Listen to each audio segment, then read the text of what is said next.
Happy Thursday, everybody. You got R. Dot here on R. Dot Sports Grind. Got a special guest today. You may know him from the Duo podcast and also Too Strong podcast. We got Al York Sports rocking it live with R. Dot from the Blind Pig. Yes, sir, baby. Finally united with my boy R. Dot. Been wanting to do something with him for the longest, and we doing it right now. Talk to them, R. Dot. Yes, sir. Yes, sir. How's everything been going, Al York? How's everything? How's Will the Money Line guy? Oh, man, we kicking it, man. We grinding. You know, we ain't pulling in no bread right now, but the grind is magnificent. We know through grinding, hard work, dedication, motivation, that something's about to pop off, man. We looking at the big picture. I stopped looking at the little picture years ago, bro. Man, I love to hear that, and congratulations. I hope all the things that you need in success happens to you with the podcast and all the other ventures you got going on. Like I said, this is R. Dot Sports Grind coming to you live from the Blind Pig, Las Vegas, 4515 Dean Martin Drive, located at the base in the lobby of the Panoramic Towers. This is a great building right here, buddy. Yeah, you ain't lying, baby. They come here and they spend bread. They get the good food, the great Italian food. I mean, Mr. Antoni's the boy, man. He's the guy, man. You got to have some bread to live in this type of building. Oh, yes, sir. You got to make ends meet to be in this part of town. No lying about that. This ain't McDonald's money right here, is it? This is some real... This is real money right here. Yeah, let's just say, you know, to just live out here, you better at least make at least $100K a year. That's just at least. Wow. I'm just happy that Mr. D'Antonio led the R. Dot Sports Grind and sportsandgiggles.com podcast out of the Blind Pig. What a great establishment. So, Al York, let's get down to business, man. What's going on in the world of sports today? Oh, man, we got a lot of things going on. We got the draft tonight, the NFL draft. We got playoff series that could end tonight or can continue. We got MLB popping off early in the season. I mean, where you want to take it, whatever you want to take it, let's do it. Man, let's just start off with the NFL draft since that's on the agenda today. Okay. We got it later on this afternoon or later on in the evening if you're on the East Coast, later on in the afternoon if you're on the West Coast. A lot of mock drafts out there. Yes, but sir. For the most part, a lot of people have Myles Garrett from out of Texas A&M going number 1 to Cleveland. Yeah, he's the best player on the board, no doubt about it. We all know that the Browns need a quarterback, I mean, as bad as anything else. And I know there's Trubinsky out there, and they got Deshaun Watson. But you got to get the best player on the board. Myles Garrett plays the whole field. He's all over the field. He's a species that need to be dealt with immediately. You got to take him at number 1. So even though you need a quarterback and you got a guy like Deshaun Watson that's been proven throughout the last 2 years, I would say, especially going up against Alabama, playing in two incredible championship bowl games, you would still forego over him and take the defensive player? Yes, because in this draft, all the other teams 1 through 12, they need for other position players is outrageous. And they either gonna at 12, they get another pick at number 12 from the Eagles. They're either gonna be able to see Trubinsky there, Watson there, or Pat Mahomes there. So they're gonna have a chance to get a quarterback at 12. Maybe not the quarterback they want, but they're going to have one of those 3 quarterbacks available at number 12. You got to get Myles Garrett at number 1. No questions asked. He can be the defensive anchor that they made that might propel their defense to play a little bit harder. Actually, let me stop and say this. The Browns' defense is not that bad, actually. They're not. It's not that bad. So maybe he can be the man to get them over the hump. I wouldn't quite say get him over the hump, but he'll definitely have him top 15, top 10 when you add his skill set into that defense that's already kind of decent, if you ask me. So, you know, yes, you got to get Myles Garrett. You got to get him. Like I said, he's all over the board. He's a ball hawk. Yeah, consensus, he's number 1 overall consensus, meaning from all the experts' analogies about him, they got him as number one on a consensus. Now, you know and I know is what you do on the field, but when you drafting these guys, these young guys, you want to know what Mel Kiper's thinking. You want to follow the consensus. You want to go by that because these guys are experts. Right, and right. Myles Garrett is the dude. I've seen him personally. The guy he's a ball hawk. He's all over the field. And plus, if the guy turns out to be great and you skip over him with the number, you don't want to feel like a, you know. Exactly, especially when you could pick a quarterback, like I said, at 12, but you got the 12th pick and you the Cleveland Browns. Absolutely. Also, I wanted to tell you real quick, I'm not sure if everyone know this, but Marshawn Lynch, the former Seattle Seahawk who retired, he did sign with the Oakland Raiders. Yes, he did. He did sign a couple years. I think 1 year's an option year. So he will be suited up for the Oakland Raiders. So Beast Mode is back. But what I want to know is, Beast Mode been gone from the game for 2 seasons now, or 1 season. Yeah, he's been out 1 year. 1 year. So you know what? If He got healthy. 1 year, I mean, you kind of set back a little bit, and his age is a factor also. So I don't know how effective Marshawn Lynch is going to be with the Raiders. It's not going to be the same Seattle Seahawks Marshawn Lynch that we were used to seeing. I'm not sure if Beast Mode is going to be Beast Mode. How much Beast Mode got in the tank? Well, it all depends what he did in that year off. If the guy was working out like he normally does, he might just be the same Beast Mode, and he might even be better because he took a year off to cure injuries. But if he was not working out, putting in the time to work out like he's accustomed to, you might be right. He might be a shadow of what he was. Yeah, I just hope that he's definitely bringing something to the table. I hope that he does. He's definitely bringing something to the table. That's just Beast Mode. I mean, when you rich like that, and you got a year off, and you really don't have any obligations, I don't know if working out is a part of your daily routine. Yeah, it might not be top priority, but they usually athletes do work out. It just depends how much he was working out. Yeah, and we're gonna see that as soon as we see him. And with him, if he does come back as Beast Mode, it would be a huge improvement for the Raiders. Yeah, I would agree. I love those goal line situations. I would agree, especially on them 4th and 1s and absolutely 3rd and 2s. You don't have to depend on Derek Carr's arm. Yes. You can depend on Marshawn Lynch. Exactly. Is Murray signed through this year, or he's a free agent? I believe he's still a free agent, but they're going to maybe re-sign him. Yeah, they're going to have to get Murray, because if you get Murray and Beast Mode together, that's a beautiful combination. I like it. Also, what caught my interest in the first round of the draft, of all the mock drafts, was the amount of attention Ohio State secondary players have been getting. Yeah, you ain't lying. They can possibly have two of to the three, top 10. maybe even 3. Well, definitely 2 of the top 10, but maybe 3 players in the first round. Yeah, easily. All coming from the secondary. Now, one player that a lot of mock drafts have going number 2 is out of LSU, the safety, Jamal Adams. Right. Since when did safeties get drafted so high? When did that start happening? Oh, man, that started a couple years ago or so. But this guy here, he's special. He's the best safety on the board on consensus again. Is he like a Troy Polamalu? Because I don't remember. I remember a lot of LSU secondary players, right? If they really stand out, then I remember, because I remember the Honey Badger. The Honey Badger. I remember Patrick Peterson. I don't really. This guy don't stand out to me. I'm not saying that. Even Claiborne stood out. I'm not saying that this guy is not going to be an outstanding talent, but I'm saying what is special about him that he can go number 2 as a safety. Yeah, they're just saying that he's got a good feel for the safety position. He bakes the quarterback extraordinarily well, and he's great on the tip drills. So in other words, if there's a potential turnover, into paint, it's going to happen. So your color match is and he can also tackle very well. So that's why he's ranked the best safety on the board. But to go at number 2, you're right. That's kind of too high. I'm 49ers. I go maybe Deshaun Watson or even Solomon Thomas, the defensive end from Stanford, at number 2. Right. Before I go after a safety. Right.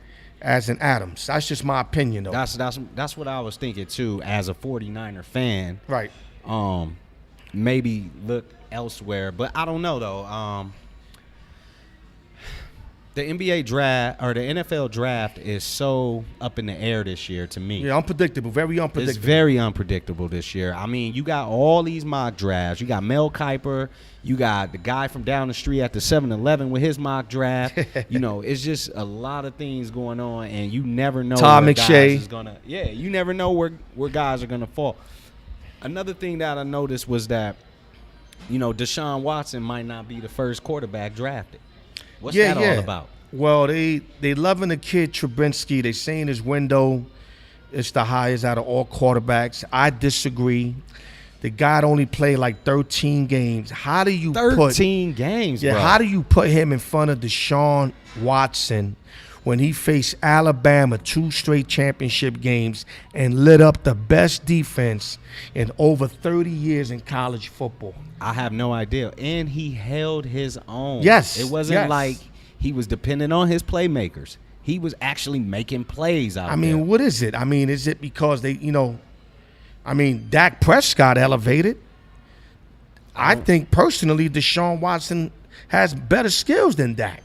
I mean, it seems like he got 4 years on his belt. It seems like his quarterback intuitions may be just a little bit better than Dak's. I mean, just the eye test. But I'm not an NFL scout, so I don't know what these guys look at. I'm looking at Trubinsky and I'm looking at UNC. I've seen them play all year. I've seen nothing incredible. And, he's just an average college quarterback. He's got all the tools, but he played 13 games. That's it. I mean, he couldn't even start over the guy that was there last year. Exactly. You know, this is his first year, but this is his first year starting, but he's been at North Carolina all his years.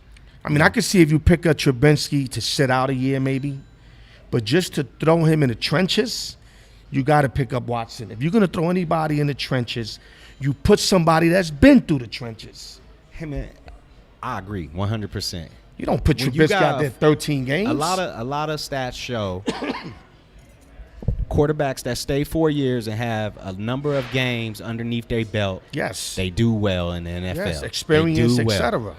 Man, something else that caught my attention about the NFL draft, since there's a lot of news surrounding them.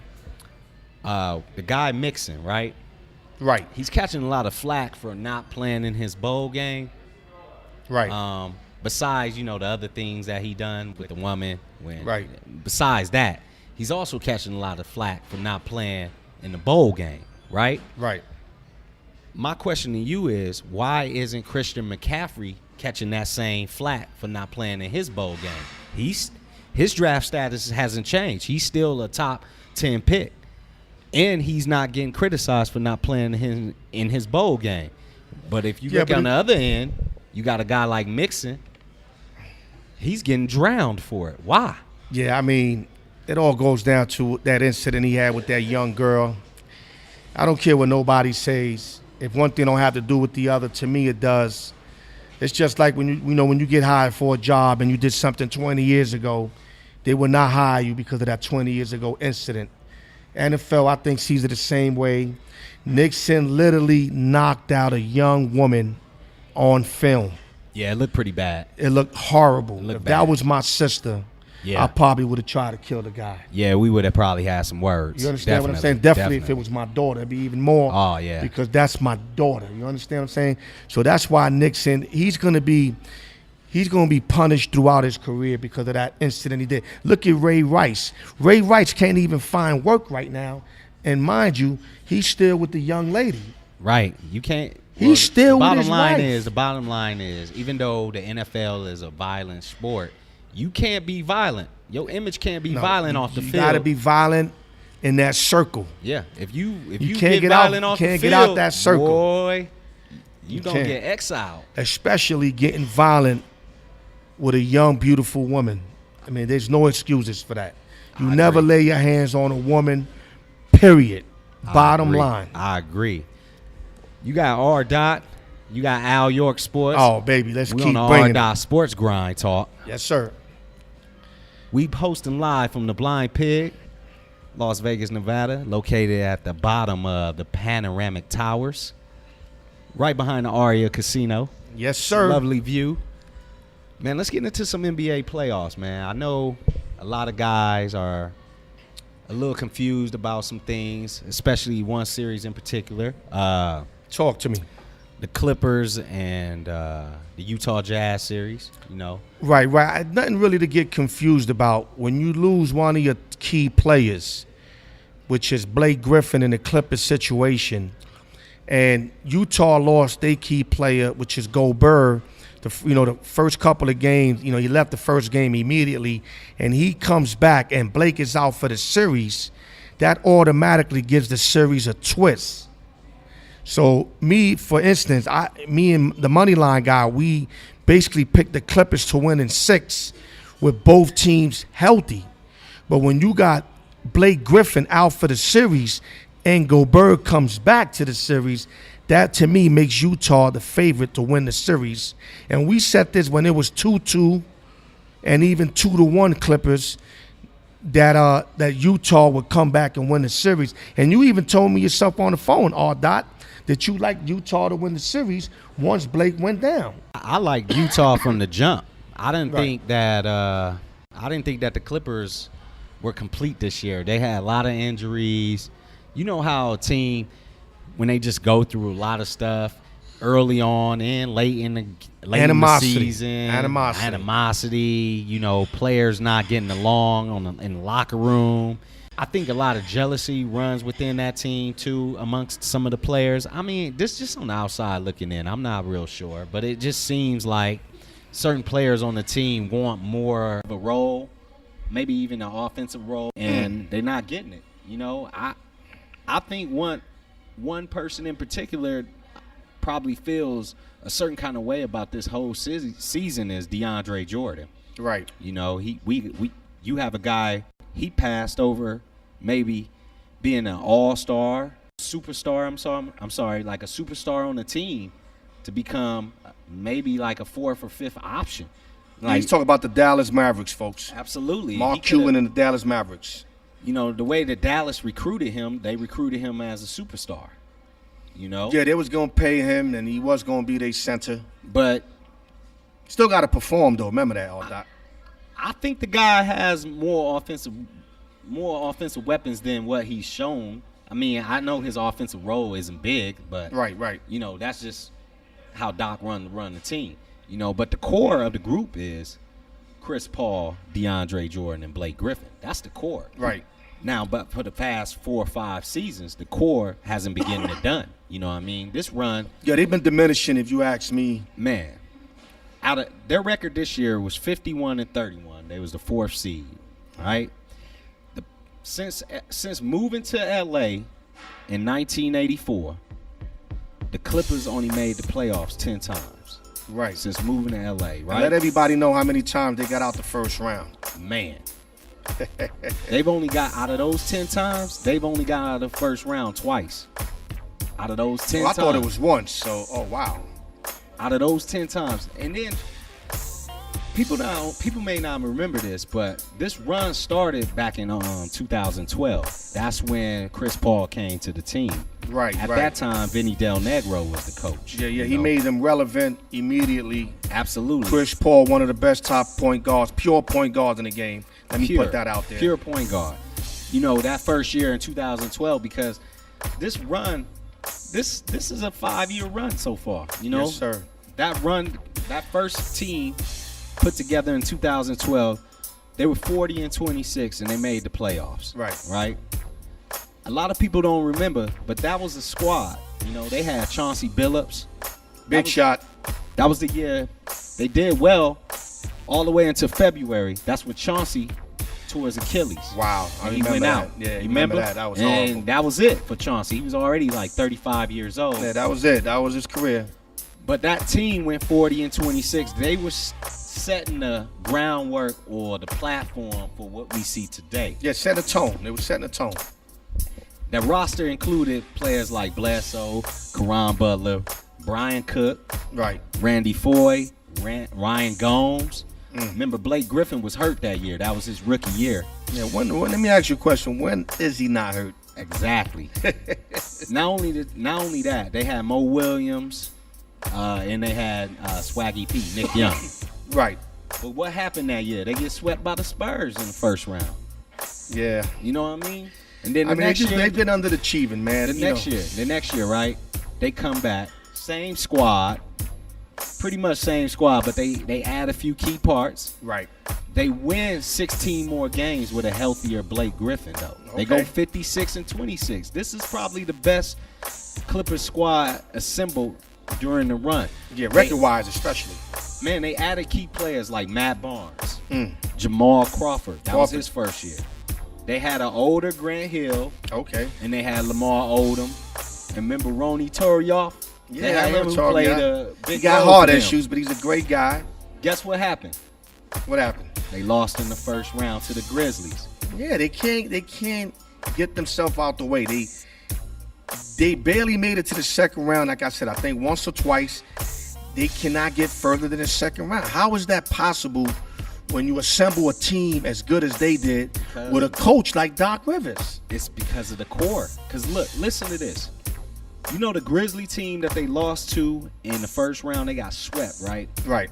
Tony Allen and company. But guess who it was, man? It was the same team you see today, the same Grizzlies team you see today. Yeah, the same core. Right? Zach Randolph, Marcus Gasol, Conley. The only additions that they had that are not there on this team was Keon Dooley, Tayshaun Prince, old Tayshaun. Yeah, old Tayshaun. Jared Bayless, and a young Quincy Pondexter. Now, you telling me that those four guys can produce a sweep against a team like that, against a Clipper team like that? You know, it's something going on with the core of that group, bro.